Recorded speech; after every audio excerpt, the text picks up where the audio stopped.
Oh, goodness me. I mean, what a question. And I hadn't thought about it because actually my International Women's Day is heavily focused on what we're doing on domestic abuse. So it's not going to have the time to have the girls round and have an evening together, I'm afraid. Well, I don't think that when you let your hair down, I don't think there's only one way of doing it. I think it depends on the group that you've got. It depends on the time. But as I say, my International Women's Day is rather more focused not on what we can do to enjoy ourselves, but actually on what we can do to help women out there, women who are suffering, women who are being abused and whose lives are being made a daily living hell. So there we had an example of what I think is a cheap shot from a TV journalist. And it just remind us, what was the question she was asking? It happens almost every time. Oh, goodness me. I mean, what a question. And I hadn't thought about it because actually my International Women's Day is heavily focused on what we're doing on domestic abuse. So it's not going to have the time to have the girls round and have an evening together, I'm afraid. Well, I don't think that when you let your hair down, I don't think there's only one way of doing it. I think it depends on the group that you've got. It depends on the time. But as I say, my International Women's Day is rather more focused not on what we can do to enjoy ourselves, but actually on what we can do to help women out there, women who are suffering, women who are being abused and whose lives are being made a daily living hell. So there we had an example of what I think is a cheap shot from a TV journalist. And it just remind us, what was the question she was asking? It happens almost every time. It was International Women's Day, and she was talking about the issues, and she was talking about abuse and about the awful things that are happening in different countries and so on. I think she hoped that's what she was talking about. And then sort of towards the end now, there appears the inevitable silly question. And the question was, you know, in ideal circumstances, Prime Minister, how would you let your hair down? Well, is it not that the journalist in this particular instance was trying to show the Prime Minister's humanity, the fact that she is a human being? She is sometimes accused of being the Maybot, isn't she? She's quite clinical, she's quite cold at times, and do you know what? I've got no problem with that, as long as she does the job well. Yeah, you think the interviewee is giving her an opportunity to show how human she is? That's complete nonsense. She's asking the daft question that she knows will get the headlines. And sure enough, the headlines were, you know, Theresa May doesn't even know how to enjoy herself. I mean, to come back on a question like that, of how would you let your hair down, she clearly rolled her eyes and said, "Oh, what a question that was." And she was clearly thinking, "Oh my God, the answer I give is going to be the one that everyone picks up on." And sure enough, and she's right. But what does she do? She then gives a political answer of, "Oh, there are lots of different ways of letting your hair down." And I think, what? Whereas where you talk about interviews being a problem or an opportunity, here is an opportunity, because the problem that Theresa May has with the media, I don't actually believe it's so much with the general public, but with the media, she's always portrayed as someone who is a bit lightweight, probably wouldn't stand up to Barnier and pin him up against the wall and negotiate hard, you know, in the way that you might expect Thatcher to, and so, you know, a little bit wishy-washy, and it doesn't you know, just not a good negotiator. She's talking about a serious subject, and then she says, "Prime Minister, how would you let your hair down?" The ideal response, I know it's after the event, but the ideal response is, "I didn't come here to talk about that nonsense. Just leave that for another time. What I'm talking about is that instead of this..." So do you think then... Well, because you see, she would have got the headlines, "No nonsense May puts reporter in place." But instead, what you do is get another confirmation story of how Theresa May doesn't seem particularly human. So are we frightened then? Are we frightened, or are our politicians frightened of actually giving straight answers and taking control of interviews? Oh, of course. Yes. Yeah, absolutely.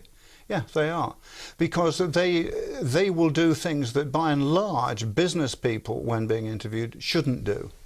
When a politician says, interrupts John Humphrey's interruptions and says, look, you know, what's the point of this interview if you're not going to let me talk? Politicians can get away with that sort of thing. Business people can't get away with that sort of thing, because they are really giving perhaps the first and maybe the only appearance, and therefore where you say first impressions count, they really, really count in an interview. And if that's all you know about the person, you know, they're arguing, saying they're getting a tough time from the media, that's what people will remember. So in a way, if you're facing an interview that looks as if it's a little bit unfair, then you have to stay calm.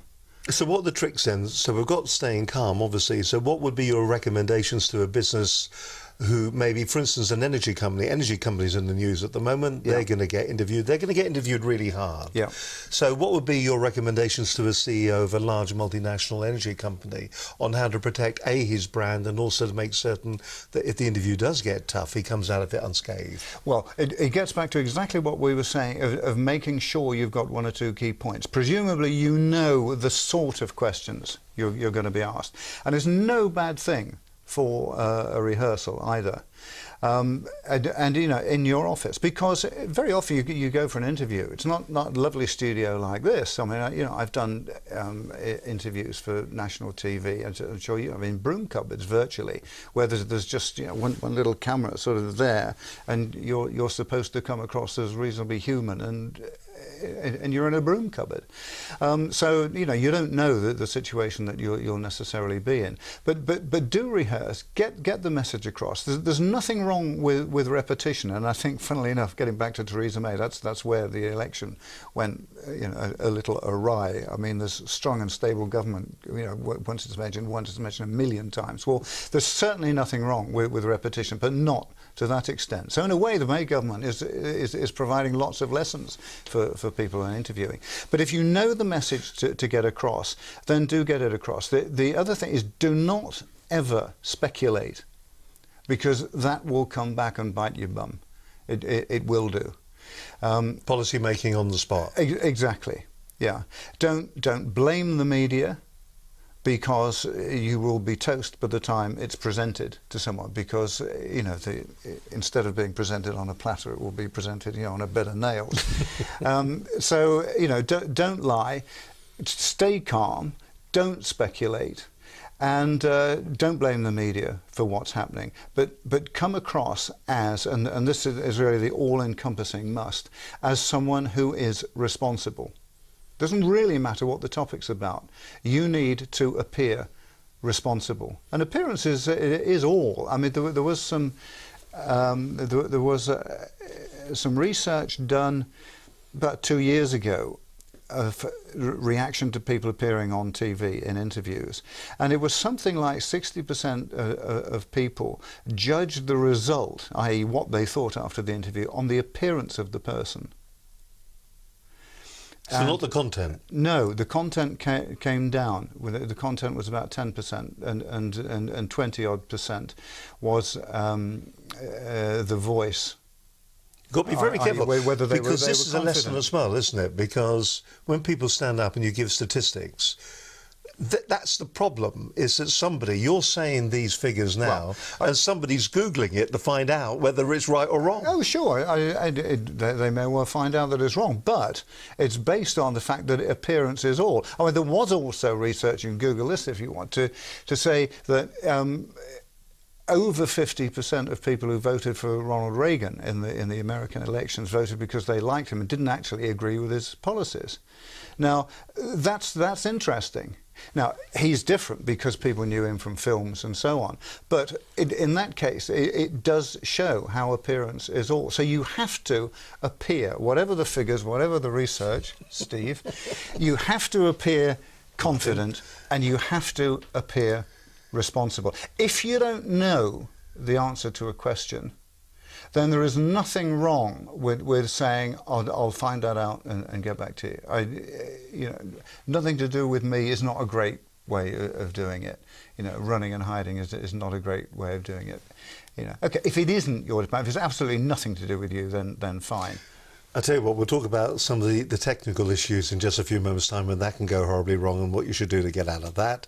You're watching Business Connections Live. My guest for today's show is Martin Campbell. I'm thoroughly enjoying it. Hope you are as well. If you are a small business owner and you're thinking to yourself, you know, this is the kind of information that I need to have to make absolutely certain that whenever I'm confronted by maybe a radio interviewer or a TV journalist, then I know exactly what I'm doing. You've seen it. I've seen it. Large energy organisations who have sat there on screen and have really been caught out because they don't know what their core message is that they're trying to get over, or they realise that the message that they said previous is the same message that they're delivering again 3 months down the line, and things just aren't changing. More from Martin Campbell in just a moment on this edition of Business Connections Live.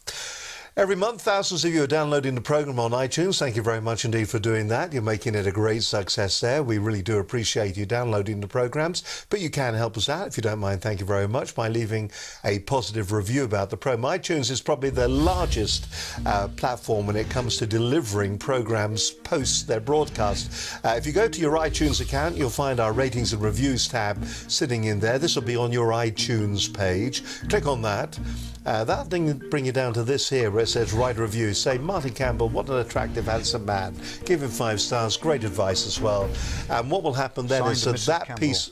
Pardon? Signed, Mrs. Campbell. Yeah, thank you very much. What will happen then is the programme will be recommended on to other iTunes viewers who are watching similar kind of programmes, and the audience for this show will actually grow. Don't forget, we are available across all platforms, YouTube, Periscope, Ustream, Facebook, the world. Everything's out there waiting for you. You can also pick them up as podcasts as well on Blueberry and Stitcher and a number of other platforms. You're watching Business Connections Live. My guest of today's show, Martin Campbell. When things, Martin, go wrong, the first thing I was going to ask you is there such a thing as off the record? No, absolutely not. It's one of the golden rules. There never has been an off the record, unless maybe you are you've got something on them. A politician with a specialist correspondent who've known each other for years, maybe. But by and large, in the sort of circumstances that we're discussing, absolutely not. No off the record ever. I mean, that's one of the golden rules. There are many golden rules, but that is one of them, and I very strongly about that, because that will come back and bite you. Because for a start, somebody else has probably overheard it. Because a microphone is a microphone, and it picks up an awful lot of things. It does pick up an awful lot of things. So an off the record. So when you're sitting down in the studio, you're being made comfortable. Be aware that the microphone is there. Your conversation may well be recorded. I've got stories that when I tell them frighten me. But there's one story that really was that nearly sort of brought a Prime Minister down, wasn't there? Yes, remarkable. The bigoted woman scandal, which I think is absolutely marvellous as an illustration of microphones being on. I mean, it's almost as good as the Leslie Nielsen Naked Gun, keeping the microphone on when he's going to the toilet. You remember that?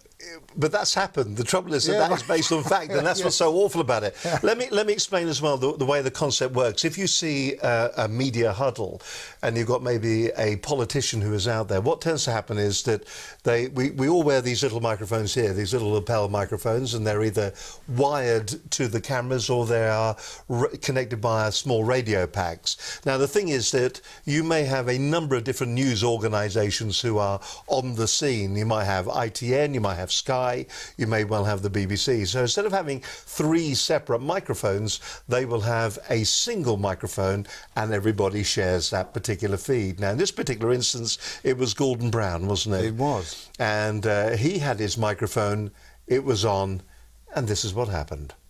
How many grandchildren do you have? 2. What names are they? They've just come back from Australia where they've been stuck For 10 days. They got Don't through. get back with this ash crisis. They got through now. Yeah, they're all. Now we've been trying to get people back quickly. Yeah. But are they going to go to university? That's the plan. I hope so. They're only 12 and 10. Oh, they're only 12 and 10. Yeah, but they're doing well at school. Yeah, very good. A good family. Yeah, good to see you. And the education system in Rochdale will congratulate it. Good. And it's very nice to see you. Take care. Education system. Thanks, Gordon. Thanks, Emma. Thanks. Take care. Thanks very much. Okay. Look after you. Good to see you all. Okay. Good to see you. Thanks very much. That was a disaster. Well, just... Okay. Should never have put me with that woman. Whose idea was that? I don't know, I didn't see. That's Sue, I think. They're just ridiculous. I'm not sure if they'll go with that one. They will go with it. What did she say? Oh, everything. She's just a sort of bigoted woman. Said she used to be Labour. I mean, it's just ridiculous. I mean, it's just ridiculous. I mean, that is the classic leaving your mic on and forgetting that it's there, isn't it? Yeah, it's absolutely amazing. And as you were remarking, the follow-up of when he went to Jeremy Vine's radio studio. And he didn't know that had happened. He didn't know that everybody knew. But again, a fabulous example of the power of the media. That became the story. What else did he do that day? Haven't a clue. Who knows? Who cares? Yeah. Because what that did was actually show that people who think politicians say one thing when the cameras are on and mics are on, and then say something entirely different when they're off, are absolutely right.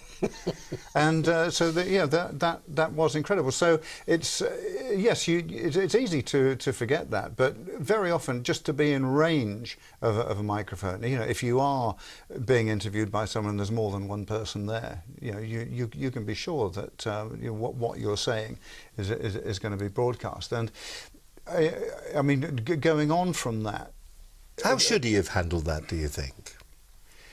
Well, was it his fault, actually, what happened there, or was it his advisors? Oh, undoubtedly his advisors. I mean, I imagine that prime ministers and prime ministers-elect, you know, don't know where to take their cases at an airport. You know, but people are there to do it for them. And you know, just as sure as it wasn't his microphone to put on, you know, it wasn't his to take off. So someone else should have done that. But to actually drive off with the microphone on is an absolute classic, because it's obviously a radio mic. So to pick him up wherever he is.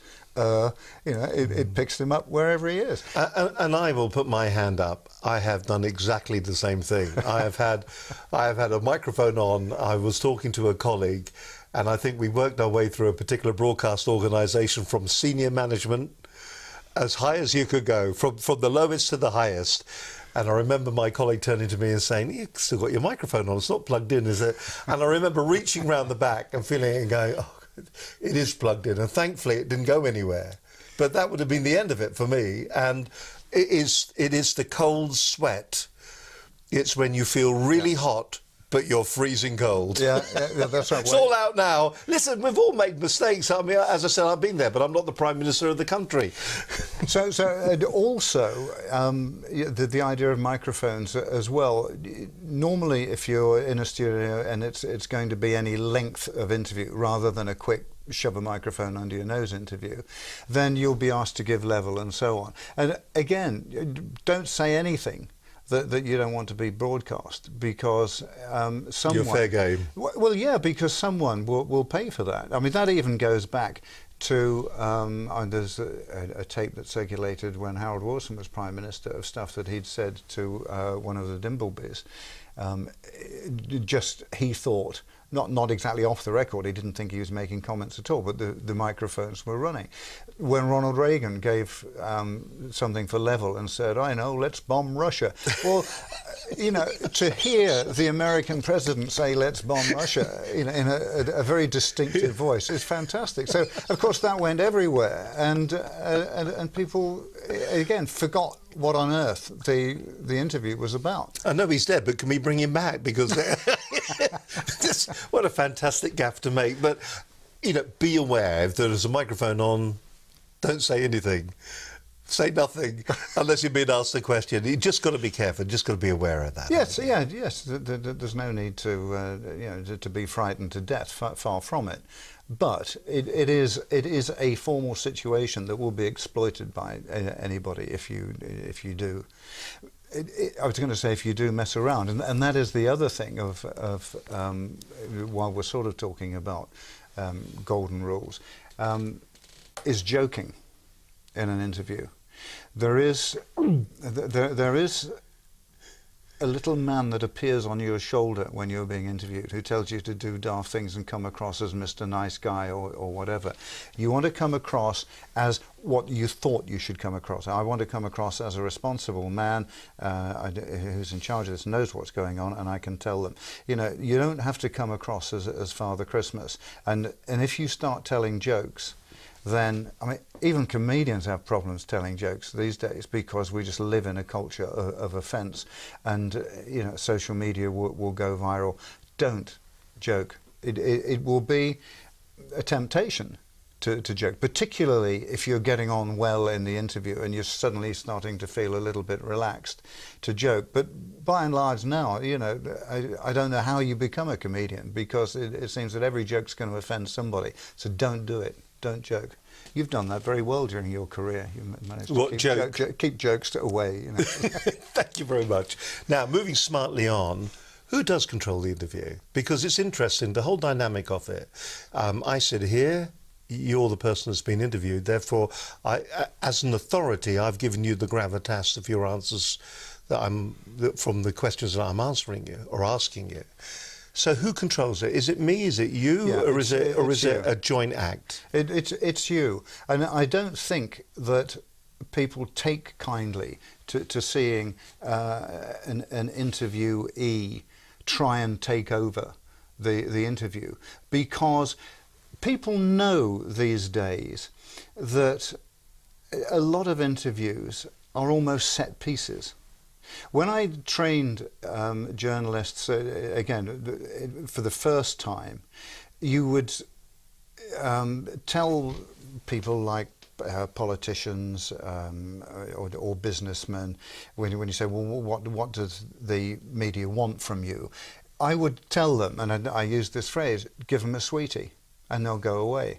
So, you know, get a good line, get something very interesting, spout it, and they'll say, great, thank you very much. That's good, because they're busy, they've got a line, that sounds good, that'll make a nice little clip for the interview, fantastic, off they go. And you're effectively giving the reporter a sweetie.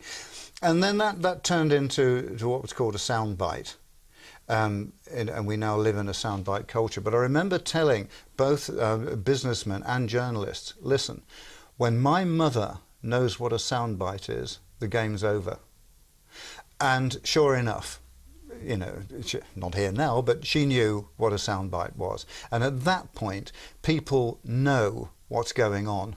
You know, they know what the interviewer is trying to do. They know what the interviewee is trying to do. So that is why you have to be honest, and you have to have something of a message to go forward. But you don't take over the interview, and don't fall for this business of, oh, so what you're saying is this, because that is the journalist writing the introduction to the story in his head beforehand without having you on tape, just having you say something that backs up what he thinks.